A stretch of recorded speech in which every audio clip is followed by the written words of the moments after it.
What's up everybody, and welcome to yet another video. And today I'm going to talk about something possibly controversial. Nah, not really. It isn't controversial. It's just a topic that has been over discussed in the last couple of years, and very few people are able to look at the subject matter with a common sense, with a cold head. Everybody seems to be on one side of extreme or another. But first, I have been receiving some messages and some requests. Oh, European law, where can I get your book? Well, for those of you who live in the Czech Republic, you can get my two poetry collections that have come out so far in any of the bookshops, really, online. And I've just recently discovered an awesome website for my Polish subscribers that delivers to Poland and is for Polish zloty, Polish money.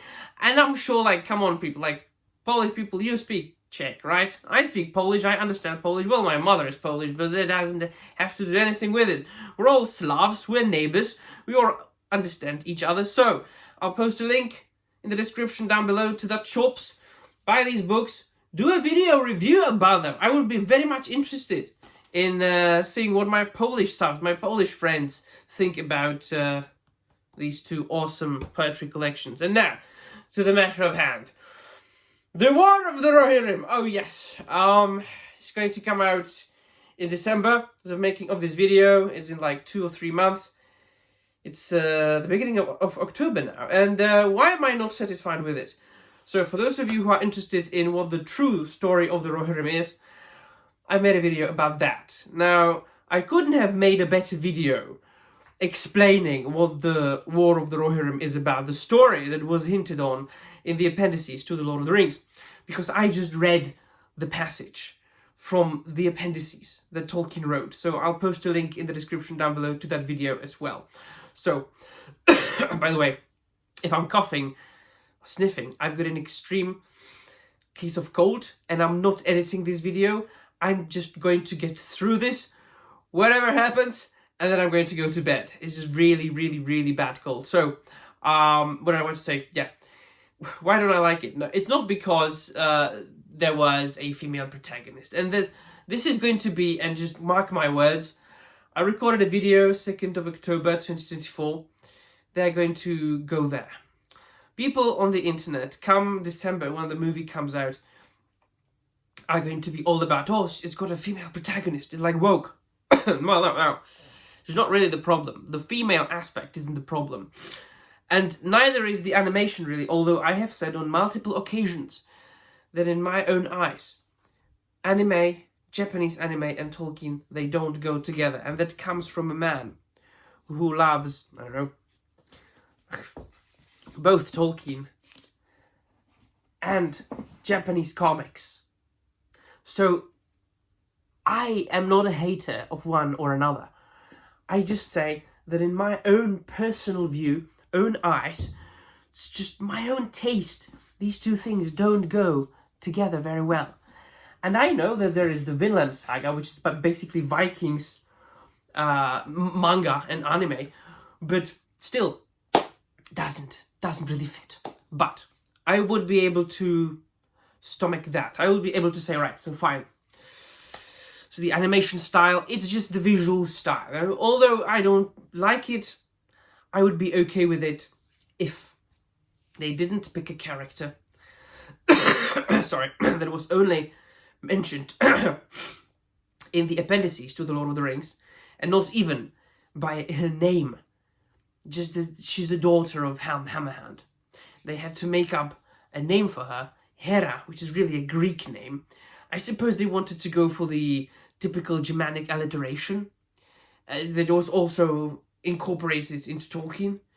You know, like, for example, Aragorn, son of Arathorn, so on and so forth.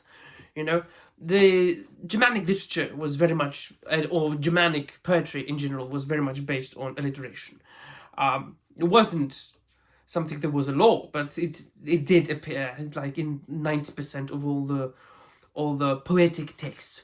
And of course that inspired me, and I started writing my own alliterative poems, very much based on the old Germanic poetry and Tolkien's own writings, which I recommended a video this book, The Lays of Beleriand, which is full of Tolkien's alliterative poems that then appeared in prose, such as the Lay of the Children of Húrin or the story of Beren and Luthien.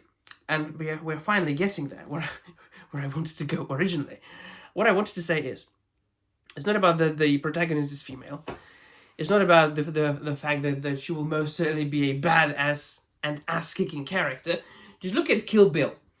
Just the other way, the other day, I heard somebody say, if Kill Bill was made today, it would be called woke. Yeah, absolutely, it would.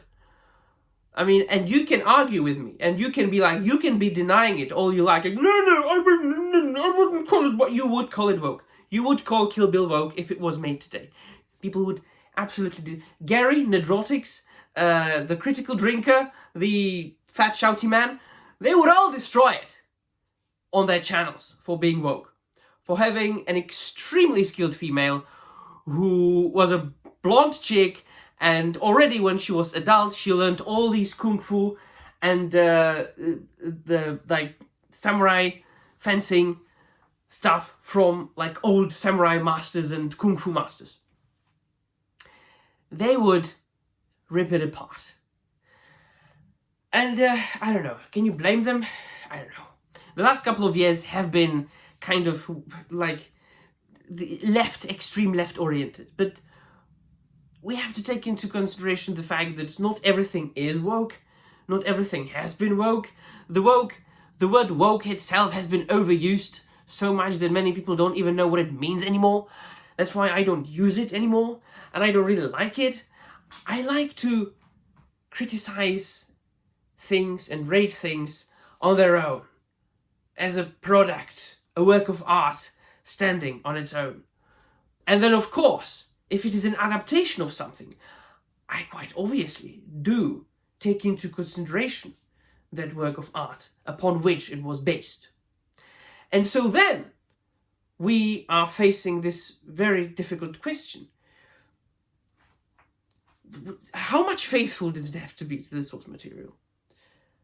Well, it should be, at least a little bit. We shouldn't do Rings of Power 2.0.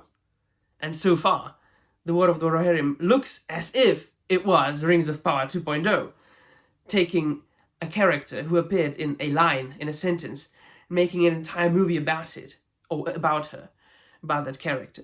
So it's not about the fact that it was a female. If it was a boy, if it was a man, if it was a son of Helm Hammerhand, a different son, he had a son, but if it was a son of Helm Hammerhand, it's a completely new one called, I don't know, Paulie Hammerhand. If it was about Paulie Hammerhand, going on adventures in Middle Earth, I would be like, what the hell is this about? There was never any Paulie Hammerhand in the appendices to the Lord of the Rings. What are you even talking about? Why can't you just talk about Helm Hammerhand and Wolf and Freka? So why not? And if you are, why are you putting them into the background? So, I mean, you can make your own stuff. You can think of your own things, If you want to create new and original stories, well, do those new and original stories. Why do you need to necessarily put them inside something that has already been created and known, and you're just changing it? Why not giving it a new name, like your own stamp on it? And alright, so why don't you reach more into the past? Into things that are part of the public domain, like myths and legends, which can be interpreted and reinterpreted like a million times over and over again, and everybody can have their own take on them. Some we will disagree with, some we will agree with, but just look at Marvel and Thor.